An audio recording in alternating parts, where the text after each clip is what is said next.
दोस्तों, महाराष्ट्र की राजनीति में आए दिन नई नई लड़ाइयां देखने को मिलती हैं। और आपको बता दें कि विधानसभा चुनाव से पहले महाराष्ट्र में कई तरह की खींचतान चल रही हैं। उनमें से एक है सीट शेयरिंग को लेकर के, दूसरी है सीएम फेस को लेकर के, और एक ताजा जो उदाहरण सामने आया है वो है अब पोस्टर वॉर। यानी पोस्टर वॉर जो है महाराष्ट्र की राजनीति में अब शुरू हो गया है। चलिए शुरुआत करते हैं अपने इस वीडियो की और बताते हैं कि महायुति में किसने किया है ये पोस्टर वॉर शुरू और क्यों इससे राजनीति अब गर्मा गई है। नमस्कार दोस्तों, मेरा नाम है मनीष कुमार सिंह और आप देख रहे हैं 4 PM महाराष्ट्र। दोस्तों, सबसे पहले बात करते हैं उस पोस्टर की जो कि लगी है बारामती में एक सार्वजनिक गणेश पंडाल में। जी हाँ, वहां पर अजीत पवार की जो है वो फोटो के साथ पोस्टर लगे हैं और भावी मुख्यमंत्री जो है वो बोल करके उन्हें संबोधित किया गया है और उस पोस्टर पे लिखा है। इस पोस्टर के आने के बाद अब सियासी पारा जो है वो गर्मा गया है, क्योंकि महायुति की तरफ से ये लगातार कोशिश की जा रही थी कि सीएम फेस को लेकर के चुनाव बाद फैसला किया जाएगा, उससे पहले कोई सुगबुगाहट या चर्चा इस पर नहीं होगी और नेता भी इस पर बयान देने से बच रहे थे। लेकिन हुआ यूं है कि अब सीएम फेस को लेकर के भावी मुख्यमंत्री महाराष्ट्र का ऐसा कहते हुए पोस्टर वॉर जो एक तरीके से शुरू कर दिया गया और ये पोस्टर लगे हैं बारामती के एक सार्वजनिक गणेश पंडाल में, जहां पर अजीत पवार को भावी मुख्यमंत्री जो है वो कहा गया है। अब देखिए कि इससे साफ अंदाजा लगाया जा सकता है कि किस तरीके से जो अजीत पवार के एनसीपी है उनके कार्यकर्ता और नेता इस इरादे से इस बार के विधानसभा चुनाव में उतरने वाले हैं कि इस बार का मुख्यमंत्री कोई और नहीं बल्कि अजीत पवार के एनसीपी से खुद अजीत पवार जो प्रमुख है वो बने, और उसी चीज को लेते हुए ये पोस्टर्स लगाए गए हैं।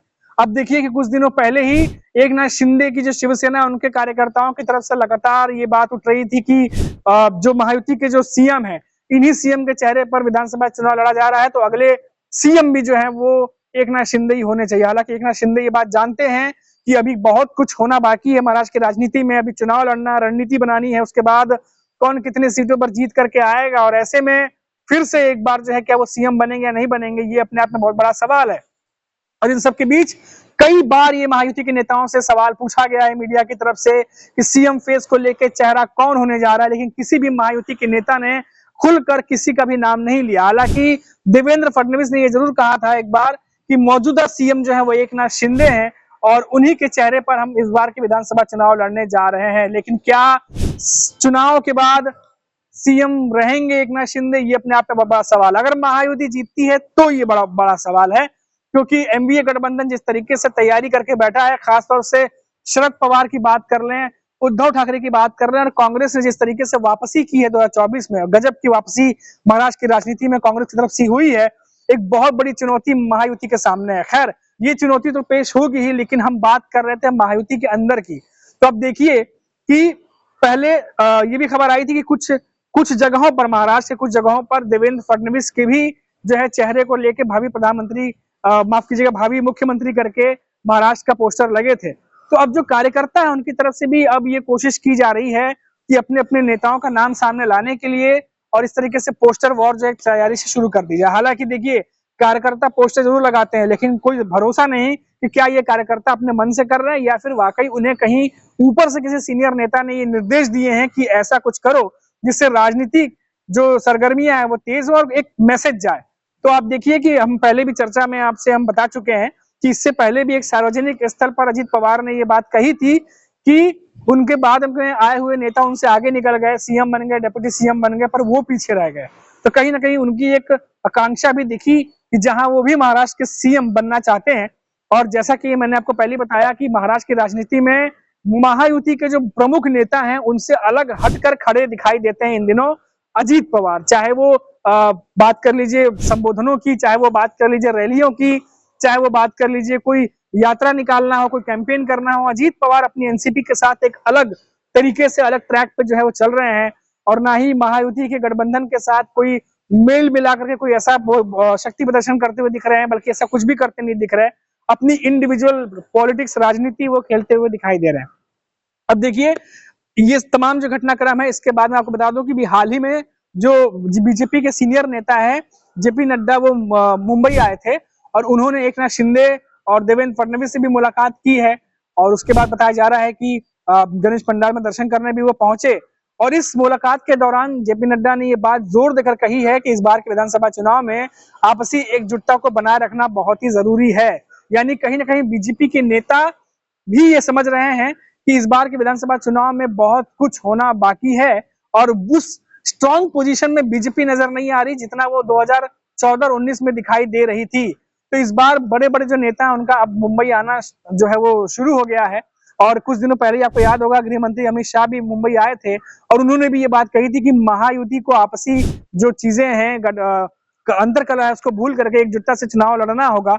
इस बात को जोर देकर के गए थे।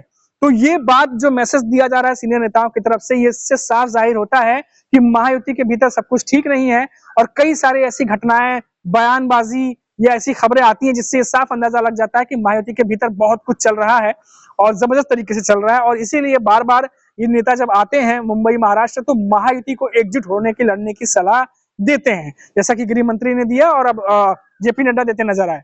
लेकिन उसके बावजूद भी क्या एक साथ लड़ने का जो फॉर्मूला है क्या वो तैयार हो पाएगा? जिस तरीके से सीट शेयरिंग को लेकर के माथापच्ची महायुति के भीतर चल रही है और साथ ही साथ कहा जाता है कि सबसे ज्यादा सीट जो बीजेपी लड़ना चाह रही है, लेकिन इस बार एकनाथ शिंदे की शिवसेना भी 107 सीटों के करीब जो है वो डिमांड करके बैठी हुई है और वहीं अजित पवार की एनसीपी भी 80 से 90 सीटों की डिमांड कर रही है। तो क्या ऐसे में बीजेपी खुद अपने पास उतनी सीटें रख पाएगी जितना वो रखना चाह रही है? और अगर ऐसा करती है तो फिर सहयोगी दल जो है, घटक दल जिसमें अजित पवार की एनसीपी और एकनाथ शिंदे की शिवसेना है, उन्हें कितनी सीट देगी? तो क्या उनमें मनमुटाव नहीं होगा? अगर अजित पवार और एकनाथ शिंदे कहीं ना कहीं समझौता कर भी लेते हैं तो क्या उनके बाद जो ऊंचा कद रखते हैं सीनियर लीडर, क्या वो इस बात को मानेंगे? क्योंकि लोकसभा चुनाव में उन्होंने ये आवाज बड़ी बुलंदी से उठाई थी और कही थी कि जो महाराष्ट्र में क्षेत्रीय पार्टियां हैं उन्हें उनका हक मिलना चाहिए।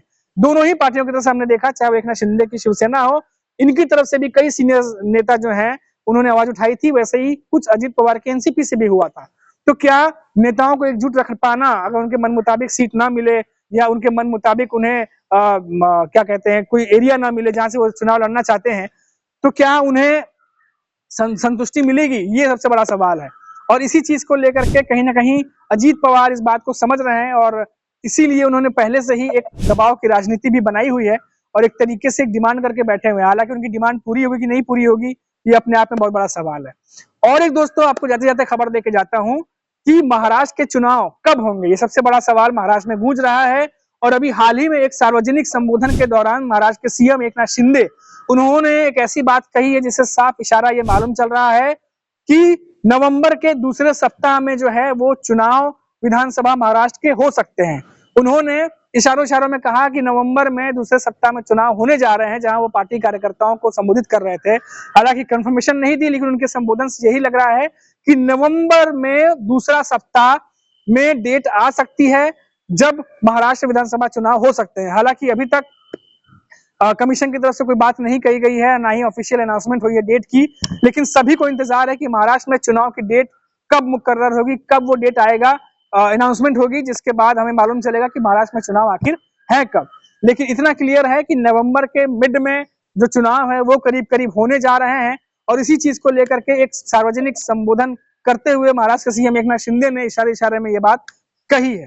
तो दोस्तों अभी के लिए फिलहाल इतना ही, फिर लौटेंगे तो बात करेंगे महाराष्ट्र की किसी बड़ी खबर पर। तब तक आप देखते रहिए 4 PM महाराष्ट्र और मुझे इजाजत दीजिए। नमस्कार।